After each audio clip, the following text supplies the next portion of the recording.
Hiya, my name's Steve. I'm the designer and developer of Otto Q, a teleprompter for your iOS device. People often ask, what can I use the teleprompter for? So I'm recording and sharing this series of videos that shows you just some of the ways that you can use Otto Q to promote yourself, your work and your business. This video shows authors and publishers how they can record video to promote fiction with Otto Q and use it for book readings.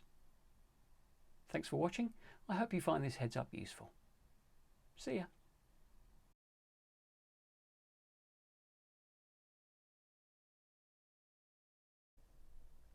Through his heavy, industrial weight front door came a knock. Not the kind of knock made by knuckles, but the kind made by a crowbar. Metal on wood. Charlie flinched, stood, drew his splattered dressing gown around him, more for security than warmth. Stooping over a tablet and an app that let him view what the security cameras, mounted underneath the roofline gutters to the front and rear of his property, were recording. It appeared the sound was made by a police baton, not an iron bar. Charlie straightened up and answered the door. PC Maguire, come in. I suppose you'll be wanting a statement. Yes, thank you, sir.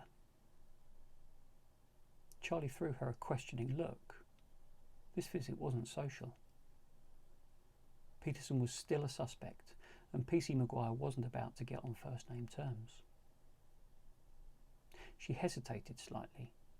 She hadn't expected to be greeted by someone in a dressing gown, and didn't relish the prospect of squeezing past to enter the dodgy-looking terrace, hiding away in a claustrophobic back street. Charlie stepped back and pressed himself onto the wall. As the front door opened fully, PC Maguire, with all the glee of picking through a commercial refuse bin, stepped through the front door, baton still in hand. The front door closed heavily. Charlie had waved her through, but PC Maguire was rooted to the spot, unsure what she was looking at.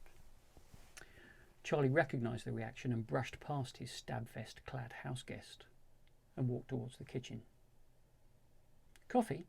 He asked, as she hitched her baton back on her belt, unaware that she wasn't going to answer. Still rooted to the spot, PC Maguire's eyes flicked across the open-plan space that opened out beyond her, a space punctuated by patches from north lights that the windows to the rear completely failed to fill with natural daylight. Initially, seemingly random and chaotic, the space was incredibly ordered.